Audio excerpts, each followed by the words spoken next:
What is up, guys? Welcome to episode 45. We right now are sitting at 2-0, and we have quite a few games to go before we get to the game that we're going to be doing today, which, as you can tell from the thumbnail, is the Cleveland Browns. Can we keep this undefeated streak alive? And I think Calvin Peerman may be ready to take the reins as the main running back on this team. You guys will see later what I'm talking about. We also have a huge play from a rookie today that I don't see very often in Madden at all. So make sure you stick around to check that out. Before we get to the video, make sure you drop a like, you hit that sub button, and you turn that bell notification on, and let's get right into the video.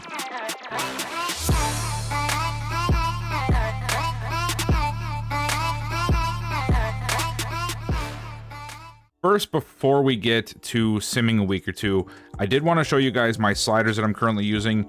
I'd made a drastic change after reading a couple of different articles on Operation Sports and watching a couple different videos, just trying to get some new ideas for trying to level out some of the stuff that I see in this game.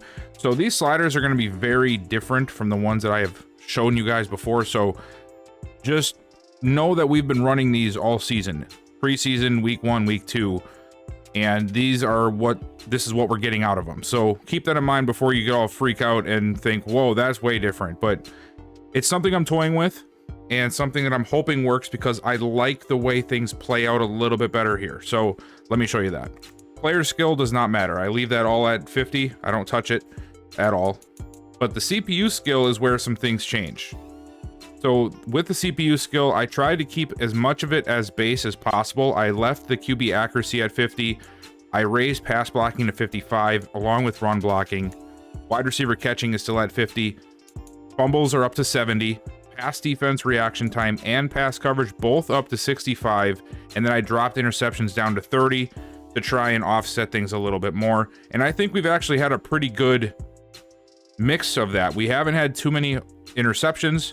We also haven't had no interceptions at all. So I really like where this is at right now. There's some tweaks that I'm thinking of doing, but we'll get to that. Field goal power and the accuracy meters. I have the power at 65 and the accuracy at 75. Purpose of this, I have lowered the field goal power down all the way to 5. They still try the extra long kicks. There's nothing I can do to stop them. So I figured the best way to try to combat that is allow the kickers to make them and be able to make them from longer distance.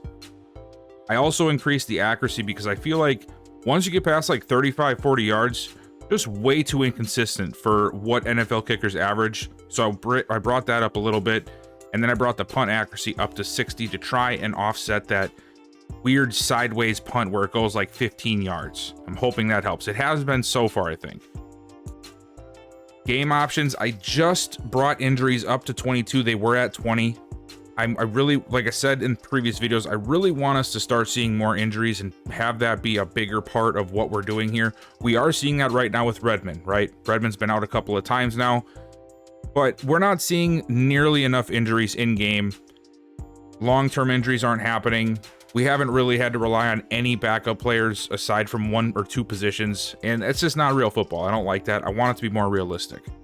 I have the speed threshold drop down to 35. I want players to have a difference in them. I don't want them to be too close together. If a dude has 98 speed, he should pull away from a guy with 90 speed. That's just the way I think. If you don't agree with that, that's cool. Raise that thing back up to 50 or even higher, but this is what I'm seeing. I don't want guys to be tackled from behind if they are significantly faster than somebody else. I just don't think that's right. And then onto the penalties. Now the penalties I have been toying around with a little bit. I do have a few of these raised up quite a bit, which is why you're actually seeing some penalties come into play. Like we've had a few false starts, had a couple of holds, not too much. Face masking, we haven't seen too much of. I had defensive pass interference up a little bit higher. I brought it back down to base. I want to see where it's at there. I don't want to take away too much from the defenders, but sometimes this can make them play a little bit more aggressively if this is turned down. And then down here, I have roughing the passer down to 41. I'm just starting to see too many of those. Too frequently, they're too easy to happen, I should say. Not too many of them, but they're just too easy to happen. So I had it at 45. I'm going to bring it down to 41 just to see what that happens there. And then I have intentional grounding and the illegal contact turned off. Now, you might be looking at this and saying, well, this isn't really that outlandish from what you normally have. Well, I've been running it on Pro for the last 3 games you guys have seen. Yeah, I have been. And now I am still toying with things to see if this is something I can stick to. I might have to go back to all Pro, but I just feel like there hasn't been too many crazy animations so far this year, right? We're not seeing too much crazy stuff. I haven't even seen as many outlandish plays as I was seeing last year on both sides. So I'm hoping that I can find a good balance on Pro, because I feel as if Pro is the base set of the game. I feel like all Pro is when you start to go a little bit above base, and then all Madden, of course, is the game working against you as much as possible to make it difficult. But I feel like Pro is like the base default setting of the game. So that's what I'm working with now. If you guys want to try it, go ahead, feel free. Let me know what you guys think of it, because like I said, I'm still testing this stuff myself. Who knows where it's going to be at in 2 weeks. I might see next game that I don't like something and we'll change it up. But again, let me know down below if you guys like this, if you're using it, or you tested it out, and what could possibly be changed, because I'm only doing so many games. The more games, the better, right? Also, I think it's a good time to start looking at the negotiations tab. There's a lot of players up for contract this year. First one on the list, Leo Walsh. I mean, definitely somebody that we're going to be re-signing. Jamarian Sweet is up for negotiations. He's not interested in signing. That's going to be interesting. Nate Davis, Frank Bonner, James Pearson, Colin Harris, Charles O'Menihue, Nico Collins, Eric Broussard, Josh Jones, Adrian Phillips, Jason Dahl, Garrison Cunningham, and Jacoby Brissett. So quite a few names in here that could go either way. There are a few that I obviously want to re-sign immediately without question. Now, Leo Walsh should be a pretty simple person to re-sign. He wants to be here. Everything is in the green. There's nothing to worry about. I think we're sort of cheating a little bit with the historic record, because we've only had 2 games with Orlando Blackwood, but it's technically helping us, right? So Leo Walsh wants to be here, so we're going to offer him. Yeah, I think I'm going to keep it at neutral risk because the interest is so high. I want to try and save some pennies, right? So we're going to offer him neutral and see if he takes that. And he does. Look at that. Perfect. Now, Sweet is a little different. He is not happy with the lack of championships here. Well, join the club, dude. He doesn't like the scheme fit. The only thing he likes is again, the winning percentage, but that is a little skewed right now. And even that doesn't seem to be as big of an impact right now as the championships. He has no interest here. Dang. He wants a 4-year deal, but he only wants $14.3 million. I don't have a problem giving him that, but obviously with that situation, we're probably going to have to go something very player-friendly to make him want to stay, which is going to bring us up to a 6-year deal. Or I could try to just raise this up to something like, I don't know,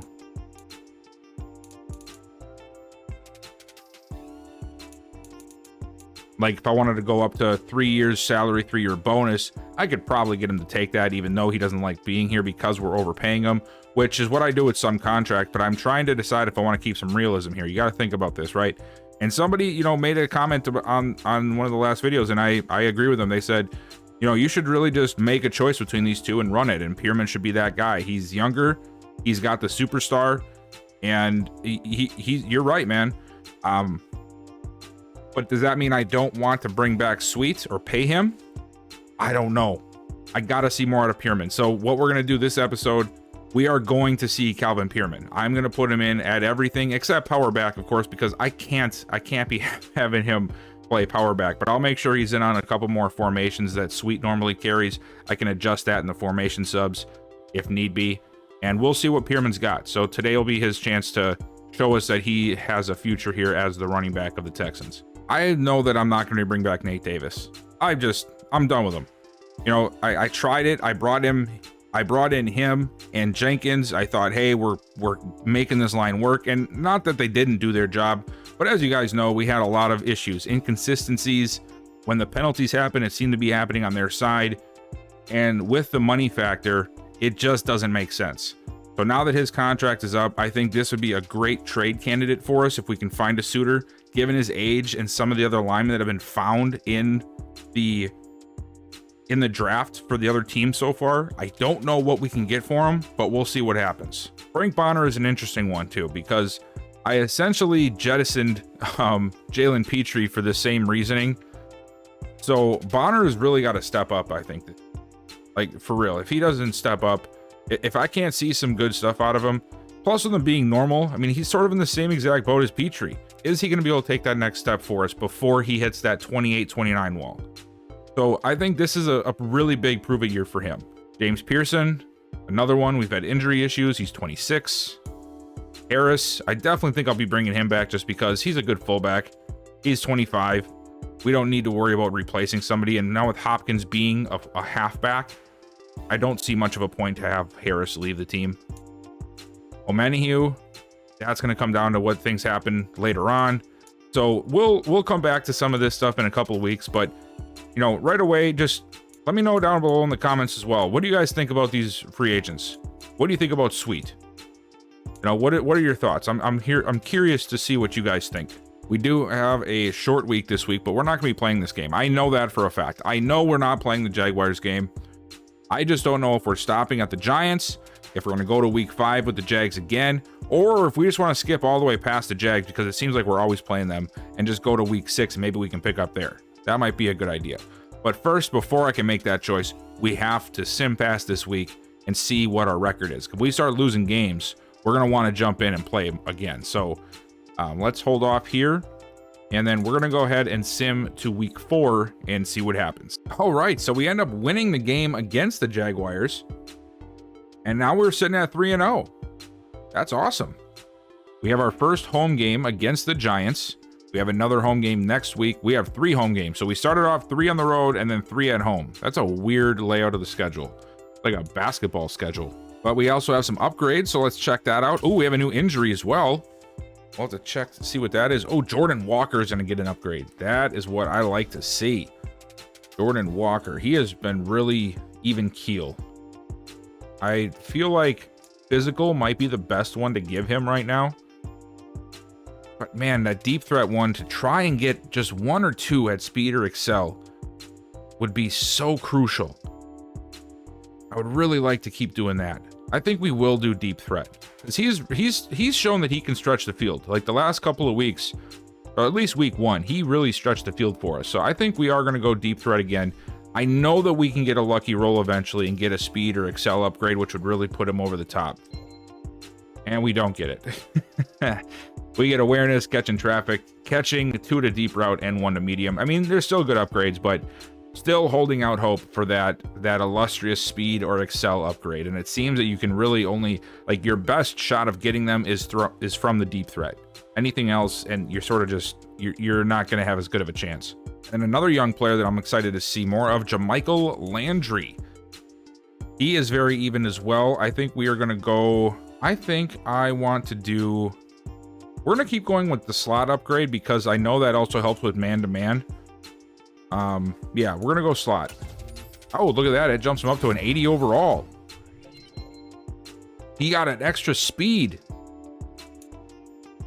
He went up 2 overalls for man coverage, bypassing the 79. Oh, wow. Now he's got 94 speed, 94 acceleration. We win another one. We are sitting at 4-0 right now. That is crazy. Wow. I think this is is the first time we've been 4-0 in this franchise? I think it has been. We've been close. We've been like 3-1 before, but I don't think we've ever been undefeated at this point in the season. So this is a big start to the season for us. Things are really clicking. Last year when we started simming, we just started losing games left and right. But yeah, I think that it would be a better matchup for us to see the Browns rather than the Jags. We see the Jags all the time. I'm sort of sick of them, to be honest with you guys. So let me go ahead and let's just get us to week 6, and then we'll take on the Browns. That'll be our game. Well, you guys already know this, so you guys are gonna think I'm stupid sitting here saying this stuff, but I really didn't know at the time of recording this. Holy hell. We won again. We have swept the Jaguars this year. We are sitting at 5-0 with a 3-game lead in the South right now. Like, obviously it's only week 6, but this is very different to see out of this team. We're going to take on the Cleveland Browns, who are currently 4-1. I honestly didn't know they were that good before we got to this game, so this should be a good matchup. I'm excited. We'll come back to the upgrade players and the weekly strategy. First, let's take a look at these Browns and see what they've been up to this year and get an idea of who they are. So the Browns lost in week 1 against the Chiefs and then have won every game since then. The Bengals, the Steelers, the Colts, and the Titans. And they have not had a game except for the loss where they have not put up 30 points. That is pretty impressive. Deshaun Watson still the quarterback, 13 touchdowns, 2 interceptions for him on the year. He's having a pretty good year, it looks like. Nick Chubb still doing Nick Chubb things, averaging over 5 yards a carry and over 400 yards. Amari Cooper leading them with receiving yards and receiving touchdowns. And this defense is still pretty nasty. Owusu Koroma, I know I butchered that name, is their leading tackler. Myles Garrett leading in sacks. And only a couple of interceptions. And then this is another thing. Let's look at our team. Dylan Gilbert, 1,600 yards, 11 touchdowns, only 1 interception on the season for him. Calvin Peerman is leading us in rushing, but not by much. 3.7 yards a carry, 200 yards. This looks like we haven't been running much. Colin Harris has 2 touchdowns, Peerman has 2, and of course Sweet has 8. We know he loves to hog the ball at the goal line.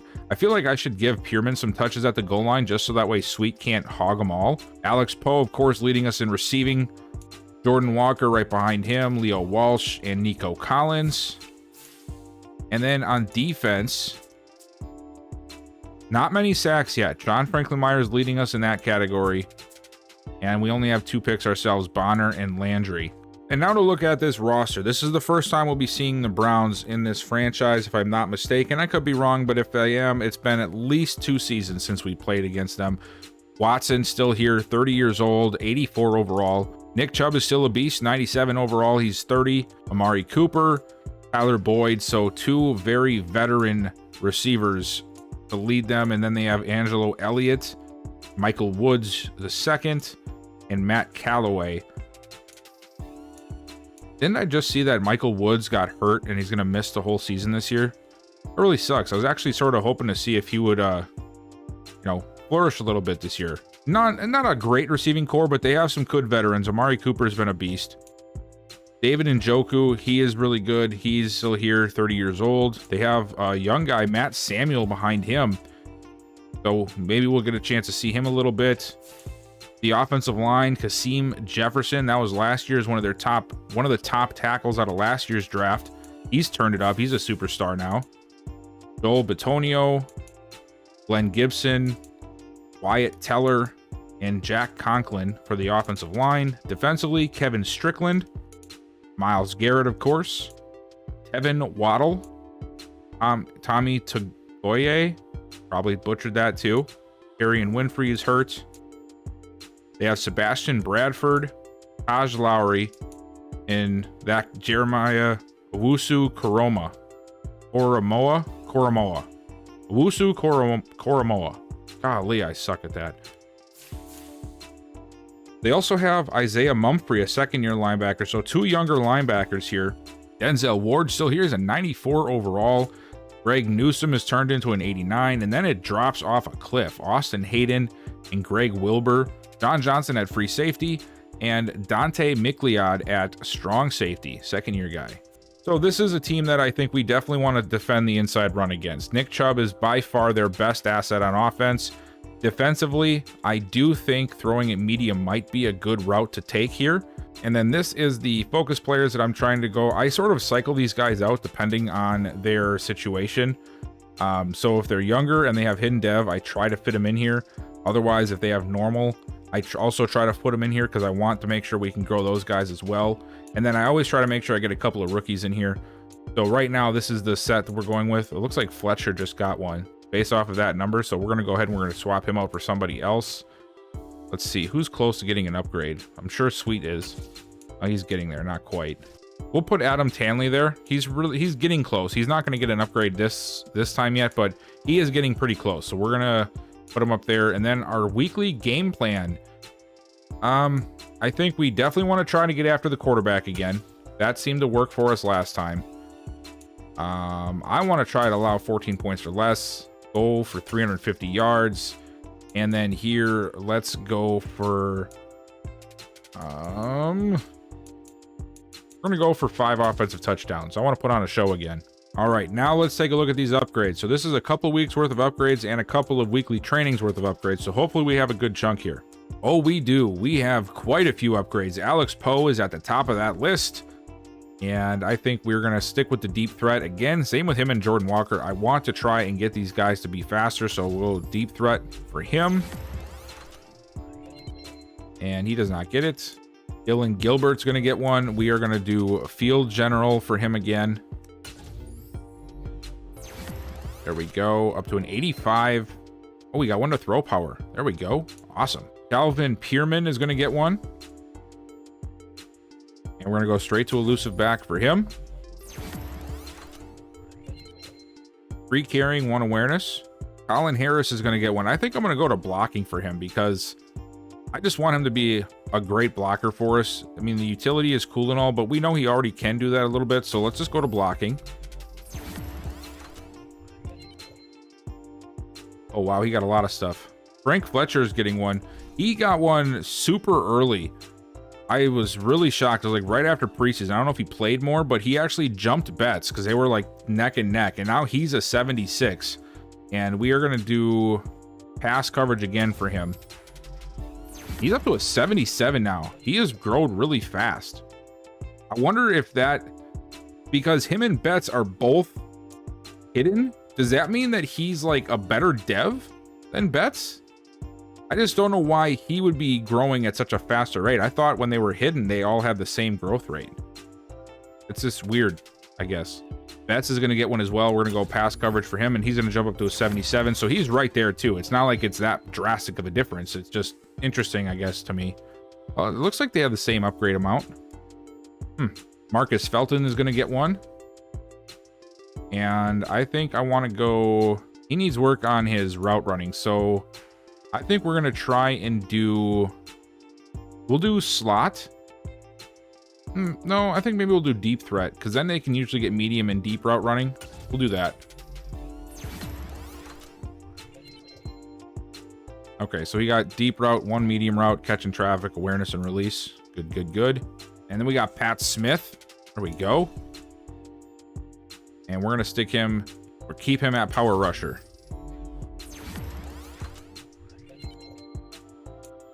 Got a lot of upgrades. Ron Vick is going to get one. We're going to stick him at run support still. He's still out for a week. But he is definitely more of our 8-in-a-box type safety. And then Corey White. This is the guy that I found in free agency. And I'm excited to see what he can bring to the table. Definitely needs some work, though, in his coverages. So I think we're going to go slot again and see if we can get an extra boost. There we go. 2 to man and 2 to awareness. That is good. Quick throw over the middle, and that's incomplete. Watson, quick throw outside to Njoku, and he's going to get the first. That's like the first positive play for both sides. Watson, quick rollout over the middle, incomplete. Just all over the place right now. Defenses are playing really well so far. Watson over the middle. He's got Cooper. And Cooper is down to the 47. Going to set him up for another 3rd and short, just like their opening drive. Oh, I'm sorry, that was Elliott. Why did I think that was Amari Cooper? Short throw, and it's caught. Tyler Boyd with the catch. Browns looking to put themselves into scoring range. Play action to Chubb. Watson rolling. He's going to dump it off to the tight end, and a nice route there. Gets him about 8 yards. That was the young tight end, Matt Samuel, that I mentioned before the game. Second-year guy. Handoff outside to Chubb, and he gets the first down. Handoff to Chubb, and Chubb ends up getting tackled forward. A gain of 6. It looks like we initially had him stopped after about 3. Quick throw over the middle. It's caught.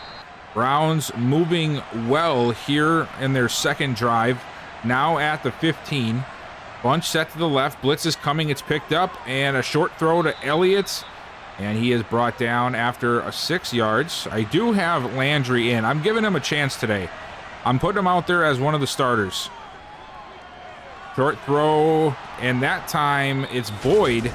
This team driving right down the field on us. First and goal. You know they're going to go to Chubb. Oh no, they're going to throw it. And we give it up. There's 3 defenders forming a triangle around Boyd, and not a single one of them trying to get that ball. Dang. And look at all of them just standing there. They're like, oh, where's he going to throw it? Oh, that guy. All right, we come out on offense down by 7. Cleveland just went on a miraculous drive. Now we got to answer back. Jones in motion. Sweet in the backfield. Hand off to Sweet, and he'll get a nice carry. They say he fumbled it, but I know he didn't. And yeah, Harris picked it up, but he didn't fumble it. What? Why is there no review there? You can't just give the review away because we recovered it. He was down. Hand off. Peerman. Oh my God.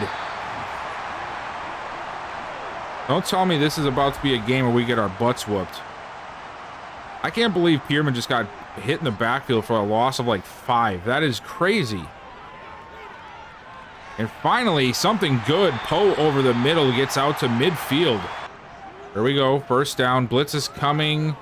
They about to get through. Gilbert gets it off deep, and it's incomplete, but there's a flag down. You have to think this is going to be roughing. It is. Roughing the passer. I did see him hit him. I'm still not a big fan of it, but hey, at this point, it's just something we're going to have to deal with.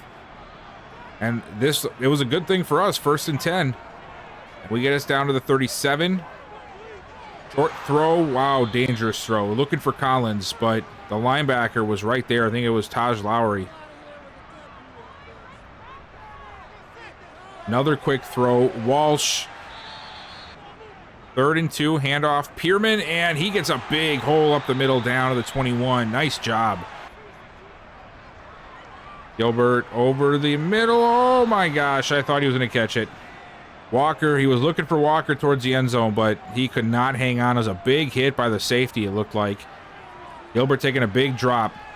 Dumps it off. Peerman turns it back inside. He gets the first. All right, 1st and goal.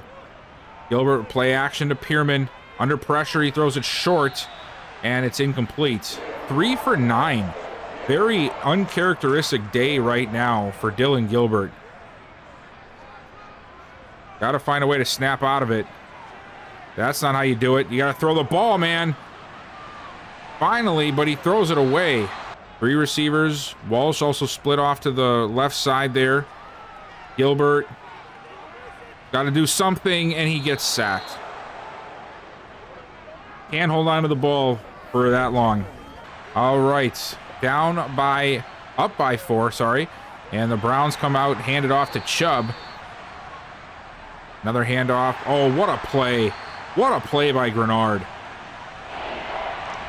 One-on-one with Nick Chubb. He pushes him back and now gives us a chance to get a 3-and-out. Can our defensive line get the push we need? Handoff. No, he cuts it back inside and he's still going. No way. We are giving up a huge run. No way. Come on, defense.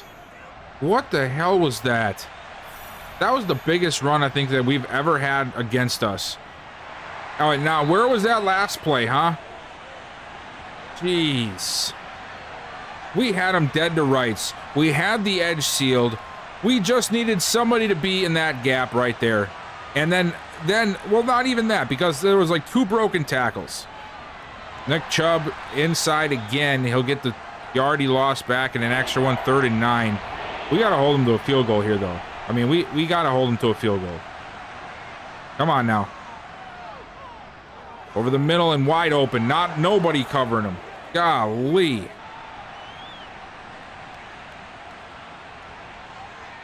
Oh, God. Are you guys serious right now? Are you guys seeing this? We're going to get a kick return. Marcus Felton. I've never seen one of those yet.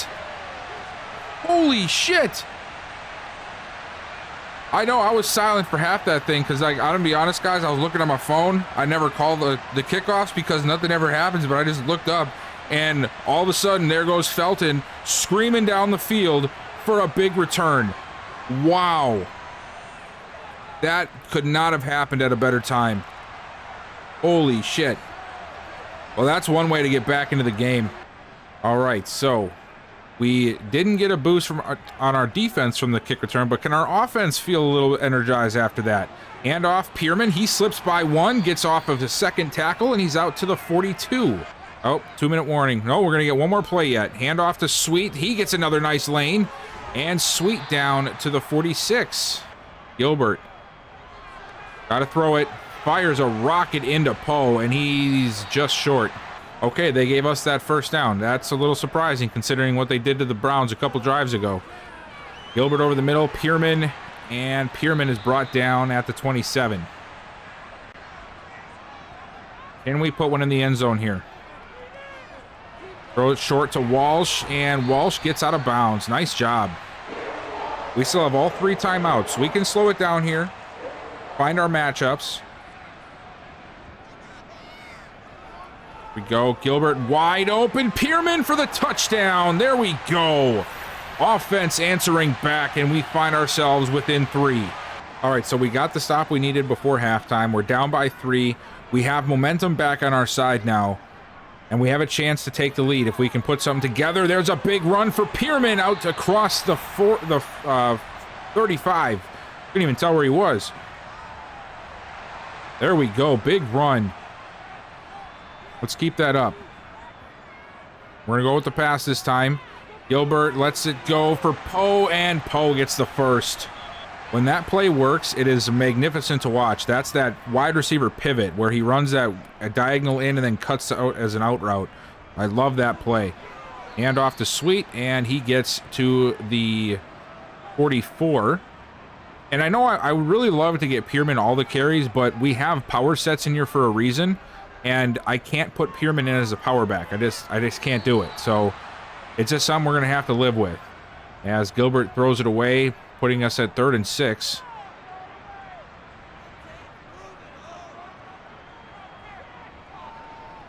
Gilbert's got Collins, and Collins gets the first down. Excellent job cutting up field. Jones in motion, handoff to Sweet. And Sweet gets down to the 26. And honestly, it works well with both of them. When they're both on, this offense is almost unstoppable. 2nd and 3. Gilbert. Oh, man, he got hit as he throws. Dang it. All right. 3rd and 3. Get rid of it. Come on. Get rid of it. Get rid of it. Finally, there it is. Peerman making some big plays in the passing game today, too. 6 catches, 67 yards for him through the air. And, of course, that touchdown. Gilbert. Got to do something, though, Gilbert. Got to throw it. He does. Walsh, and he's going to be stopped just shy at the 1. And how much I want to bet this is going to be a handoff to Sweet. Yep. And he gets... he just falls over. Come on, dude. We're going to run it again. Yep. And Sweet's not able to get there. He'll get that yard back, but now we're going to have to settle for 3. Blitz coming, and he throws it right to Landry.